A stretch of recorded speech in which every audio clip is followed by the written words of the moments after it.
The M Factor. How the Millennial Generation is Rocking the Workplace. By Lynne C. Lancaster and David Stillman. Narrated by Susan Ericksen. Copyright 2010 by Lynne C. Lancaster and David Stillman.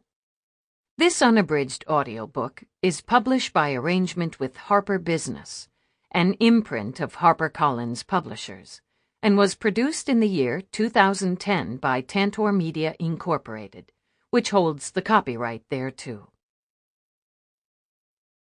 Part 1. Here Come the Millennials. 1. Millennial Nation. How a whole new generation is colliding, clashing, and clicking with Traditionalists, Boomers, and Generation Xers. I have a wireless router in my trunk. Why don't I go get it? The fresh-faced intern asked helpfully. David yanked his head out from under the desk. He had been fiddling with his internet connection for 45 minutes while the new summer intern watched politely. Never mind that David had a crick in his neck, a pain in his knee, and had knocked his head on the keyboard tray. Now he didn't even know how to respond. "Would that help us?" he asked plaintively, blinking dust out of his eyes. The intern pondered her answer. She did not want to offend her new boss, a Gen Xer who obviously took pride in his technical know-how. On the other hand, if she let him continue grappling lamely with all those wires, this could take forever, and she really wanted to make progress on her first day. She spoke loudly and slowly, as if English was David's second language. "Well, if I go get it, we don't have to waste time trying to hardwire everything, and both computers can just log onto the network through my router." David stared at her, feeling English was his second language. He brushed himself off, and there was an uncomfortable silence. She jumped in supportively. "Don't worry, I don't need it back right now. I have, another one at home." She gave David an encouraging nod and bounded out of his office. As soon as the intern had disappeared, baby Boomer Lynne poked her head into David's office, grinning happily. After years of feeling like a dinosaur, while David tormented her with the latest and greatest technologies, it was finally Lynne's turn to watch David squirm. Her enjoyment was all too brief. The intern was back in a flash. Before either boss could say a word, she dove under the desk, reconfigured the system, leaped back up, and was eagerly awaiting her next assignment. It was 8:45 a.m. Her name was Deborah. And while interns were not exactly new to Bridgeworks, this one seemed alien. What was different? She was a millennial. Our first one. It was a landmark day at Bridgeworks as we welcomed a new generation to the team. We could only speculate if a company specializing in generational differences could be caught off guard by a single millennial. What was happening to the rest of the business world? We see them on the street, in the malls, in school, in our living rooms, and at times in our faces. We watch as they text message, surf the internet, microwave a snack, listen to iTunes, and download a favorite TV show, all at the same time. We wonder if the millennials can truly do it all, and if they'll actually do it a little better than we did. Amidst our musing, it seldom occurs to us that the same people who glared at us across the dinner table will soon be staring at us across the conference table. The leading edge of the millennial generation, born between 1982 and 2000, began showing up in part-time jobs in the late 90s. And not only has it made its presence known, this generation will continue being a force to reckon with over the next decade and beyond. As millennials join Generation Xers, born 1965 to 1981, baby boomers, born 1946 to 1964, and Traditionalists, born prior to 1946. The question becomes, will corporate America make the same mistake it made when Generation X showed up on the job? In the late 1980s and early 90s, when Gen X entered the workforce, companies were blindsided. Employers never expected Xers to behave differently from baby boomers, or that they would have their own unique expectations about the workplace. From dress codes to rewards programs, Xers railed against doing things the way they had always been done, and companies struggled to adapt. Years later, many companies are still trying to figure out Generation X.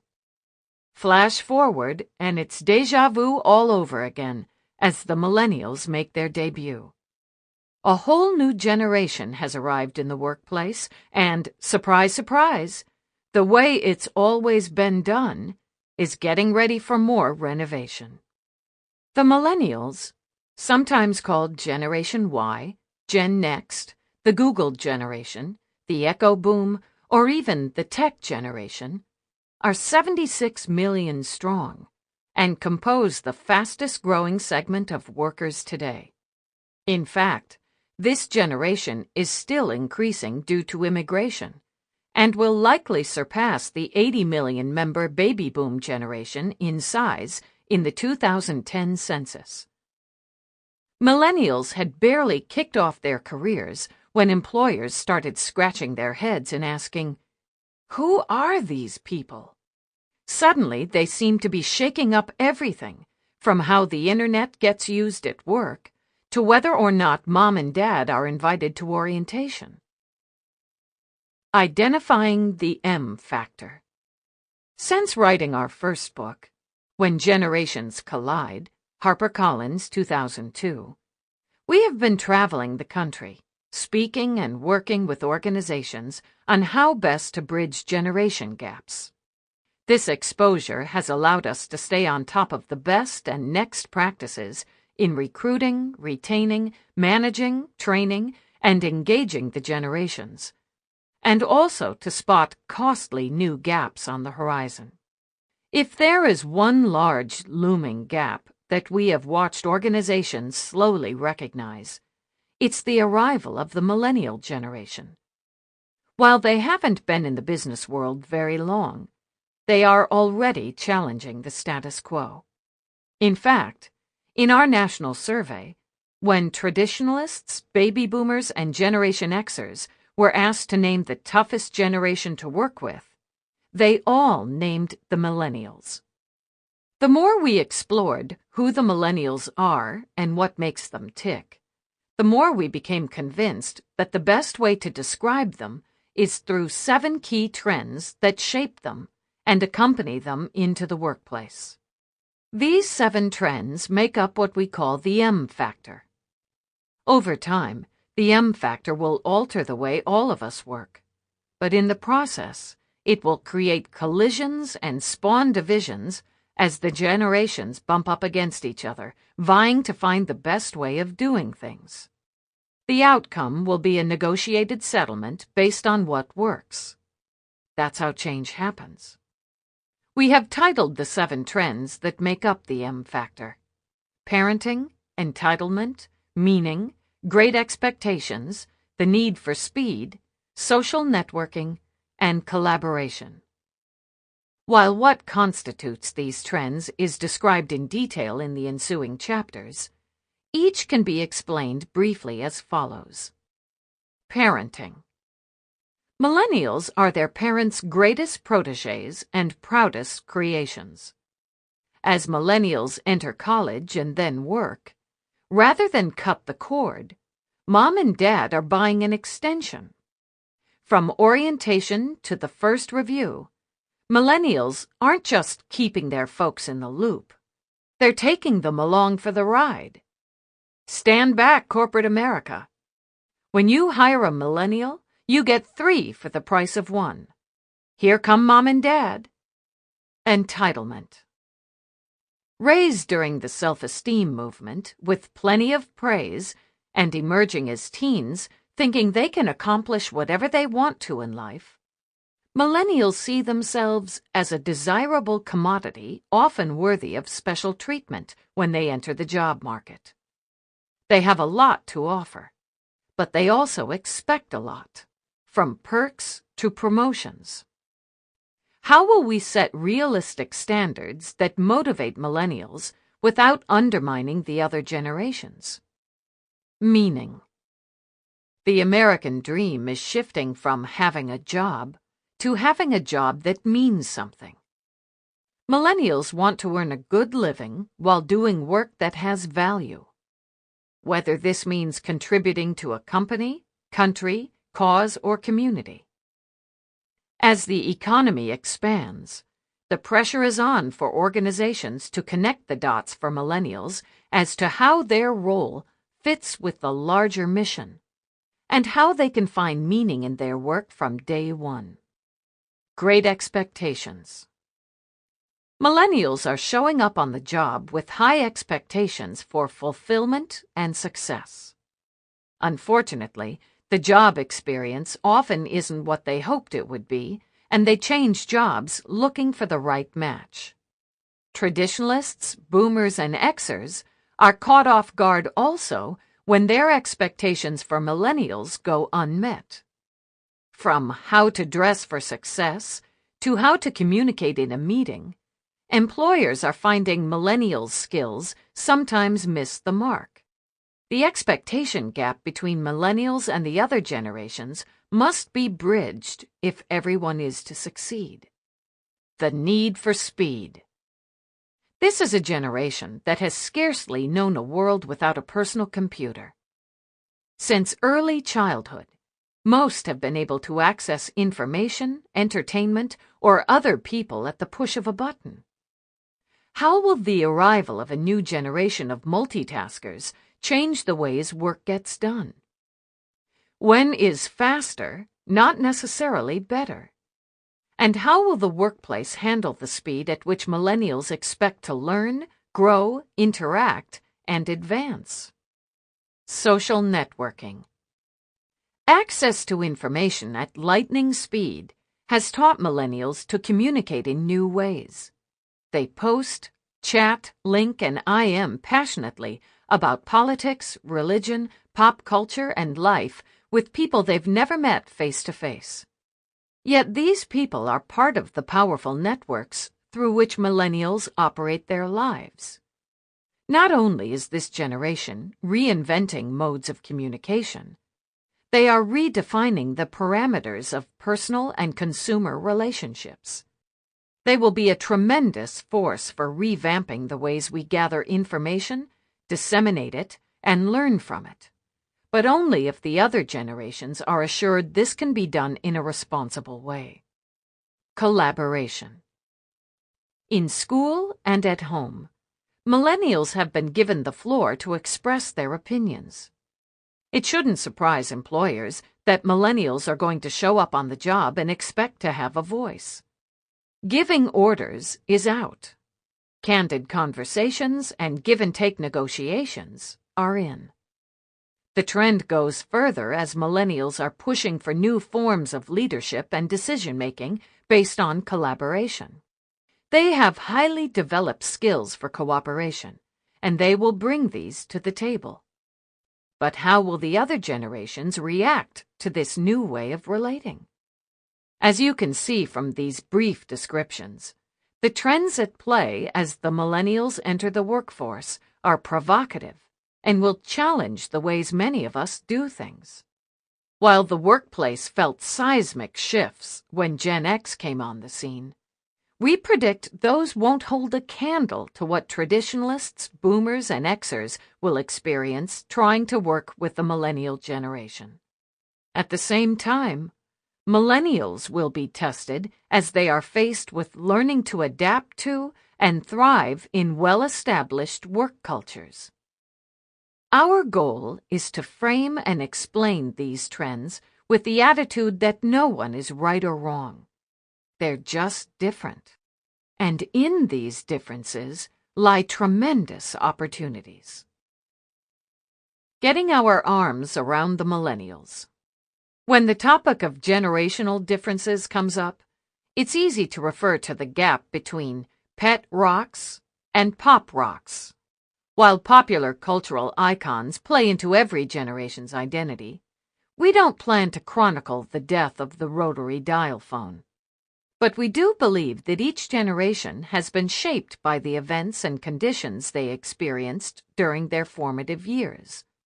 While some of these are personal, others are experienced broadly by an entire population, such as the Great Depression or the Vietnam War. To get to the heart of the millennial generation, we needed to explore the forces that influenced them, identify how they see the world, and predict how this will affect their approach to work. When we pitched a book on the millennials back in 2005, we were told, "Nobody's interested in them yet." But we didn't let it drop. We've been collecting data, opinions, case studies, and analyses on them ever since.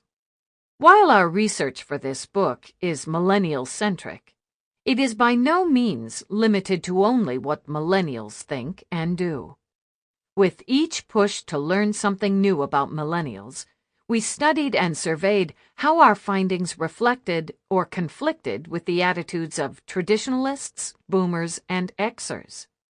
At the same time, we also paid attention to how attitudes changed over the course of an economic downturn. Findings in our book represent viewpoints collected during boom times and also during the decline of 2008-2009. How did we do that? In 3 ways. Number 1. Case studies and stories. Because we give keynote presentations and workshops, as well as consult and conduct trainer certification programs, we have the opportunity to interview 300 to 500 people from all the generations in various organizations each year. We ask them similar questions. Where do generational conflicts arise in your organization? How do you identify the issues and measure the costs? What kinds of solutions have you devised to bridge the gaps? Our clients range literally from MTV to the IRS, and every type of business from Fortune 500 companies to startups, educational institutions, healthcare, and the public sector. So we get a broad perspective. Sometimes the responses are anecdotal, where we might be interviewing recruiters about how the generations differ in the ways they approach the hiring process. Other times they are quite strategic. We might put questions to a corporate HR executive who has measurement tools and numerical targets to help him or her identify what's going on. Either way, we always learn something. Many of our clients generously agreed to allow us to include their examples in this book. But even when they aren't mentioned by name, their insights are reflected throughout. Number 2. Capturing the voice of the millennials. When we started our business in 1997, leading-edge millennials were just starting to think about that first part-time job. As our business grew and we did more and more interviews, we began hearing about the millennials, but we seldom heard from the millennials. They may have moved up from mowing lawns, but they weren't in positions of authority quite yet. The past few years, we've been interviewing millennials in earnest. When it came time to write this book, we asked, how can we go deeper? The magic for us, as a boomer and an Xer who have been friends and business partners for over a decade, is that we feel comfortable butting heads about how we see the world. Since our job here was to better understand the millennials, we thought, what better way than to hire one? We knew this had to be a magical relationship. So we tapped our former intern, Deborah Fitterman, now an accomplished participant in the corporate world, to join us. She was charged with capturing the voice of her generation by spearheading a project we dubbed Millennials on Record. MOR. The idea was to tap a cross-section of millennials from around the country for in-depth, one-on-one interviews and take a deeper dive into how they see the world of work. Our MORs have provided input on everything from their search for meaning to their career goals to how they view the other generations. Once we captured their voices, we could put our whole team in to discuss, debate, and debunk ideas about the millennials and all the generations with which they interact. When our CEO, Alan Grosch, Traditionalist, Program Director Nancy Peterson, Cusper, and Associate Kel Gratke, Gen Xer, and Sales Representative and Speaker Seth Madison, Millennial, weighed in and added their perspectives, we knew we had found the right path. Our initial target for the MOR interviews was 50 millennials, and we've since passed that goal. Not all of them were allowed by their companies to use their names, but their voices are heard in every chapter loud and clear. Number 3. Putting the numbers behind the ideas. The hardest part of writing about these issues is attempting to quantify generational attitudes. Is there a way to measure how perceptions differ between generations that can shed light on how we manage? We also needed to be careful to ask ourselves whether a particular finding is generational. Lots of factors shape who a person becomes, including gender, birth order, ethnicity, socioeconomic level, geographic location, and country of origin, not to mention individual personalities. For this book, we sought out a skilled research partner, the Institute for Corporate Productivity, I4CP, the world's largest vendor-free network of corporations focused on improving workforce productivity. www.i4cp.com. Together, we created a comprehensive survey about the generations, with a special focus on the millennials. The survey was designed during the fall of 2008 and conducted during the first quarter of 2009. Over 1,600 individuals responded to our rather lengthy series of questions, and hundreds of them still had energy at the end to write stories about their generational experiences. Our survey contained a representative sampling of all 4 generations across all regions of the United States, with 20% of responses coming from outside the United States. We had a mix of ethnicities, and our respondents represented a wide variety of industries, as well as the public sector and education. The results of the survey are sprinkled throughout. Since it's clunky to refer to the BridgeWorks/I4CP survey every time we quote a finding, we simply call it the M-Factor survey. Our point of view. We've spent well over a decade immersed in studying the generations, and we still see them as individuals with unique dreams and goals. At the same time, we see large social trends that shape and often explain them. As we mentioned earlier, our attitude has always been that no generation is right or wrong. We're just different. Our job is to get at the root of the differences and try to offer perspective, information, and solutions. We understand many of you just want to be able to look at the trends emerging around you and make sense of them. Others of you have pressing business concerns you need to address. Still others are parents of millennials, curious to understand what makes them tick and what the future holds for them. Or you might be a millennial yourself, interested in gaining perspective on your own generation, or learning how to get along with the others you'll encounter at work. Whatever your motivation, we hope we've found the right balance of explaining why the generations see things as they do, and what you can do to bridge the gaps. Occupational hazards. As cultural translators and fans of the generations, we'd like to avoid the pitfalls we've observed in other writings about millennials. It's too easy to go negative and sound a big warning cry about the troubling generation looming on the horizon. The negativity trap is appealing, but it's a big waste of time. New people are always coming into the workplace and shaking up the way things get done.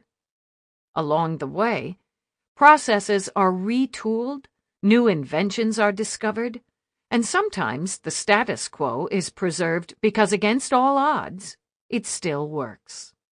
That's not to say there won't be challenges. Some Boomer and Xer authors have written negative books about the Millennials, filled with dire warnings and gloomy prophecies about this next generation. Some Millennials have published books heralding the arrival of their generation as saviors who will show the rest of the generations how things ought to be done, taking on a cocky, out with the old, in with the new attitude. Millennials have lots to offer, and they are bound to dazzle at times. But in the end, they're going to be just as great and just as flawed as the rest of us. Ultimately, no one generation can do much of anything alone. Those who thrive during the coming sea change, as a huge population of millennials moves in and millions of boomers begin to move out, will be the ones who can keep learning, stay flexible, and maintain a sense of humor. A lot of negatives are being hurled at the millennials right now. They're spoiled brats who have had everything handed to them. They're overprotected kids who don't want to grow up. They're tyrants who have plenty of opinions about the workplace, but don't know the first thing about getting the job done. Sigh. It's painful to be the new generation on the block. The Xers can tell you this firsthand. When they came on the scene, they were called grungy, tattooed slackers who job-hopped, had no work ethic, lacked loyalty, and would be the first generation that wouldn't do as well as their parents. Yet they rose above, put their own stamp on the workplace, and went on to launch or run some of the most successful businesses in history. When a generation is new, they threaten us because we don't know them yet. In fact, our M-Factor survey found that 20% of Xers actually dread the millennials' entrance into the workplace. The best antidote is to open your mind and take this opportunity to learn about the trends shaping this energizing new generation. Get familiar with the roadblocks and conflicts you can expect. Find some solutions. You might be in for a bumpy ride, but then it might just be the ride of a lifetime. Ready or not, here they come. Part 2. The Transition from Life to Work Life. 2. Parenting. Connected via the cordless umbilical. Thank you so much for calling, Jan lied. Okay, will do. Bye now. She hung up the phone, looking appalled. Standing in the doorway was her Xer colleague, Kevin. You will not believe who that was, Jan announced as her jaw slowly returned to its natural position.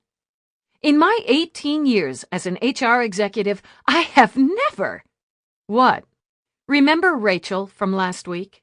You know, the new hire who received a poor evaluation from her boss and is now on probation? Sure, the one who wears the iPod. Well, guess who just called me to talk more about it? Her mother! Now Kevin's jaw dropped. Apparently, she wants to talk to Rachel's boss and discuss how she can coach her daughter to do better, Jan imitated. What has happened to kids today? When I was Rachel's age, we were told to sink or swim. If I made a mistake, my parents didn't ride in on a white horse and rescue me. What did your parents do? Asked Kevin. They let me figure it out, replied Jan, frustrated. You can't believe how some of these parents step in to defend their kids.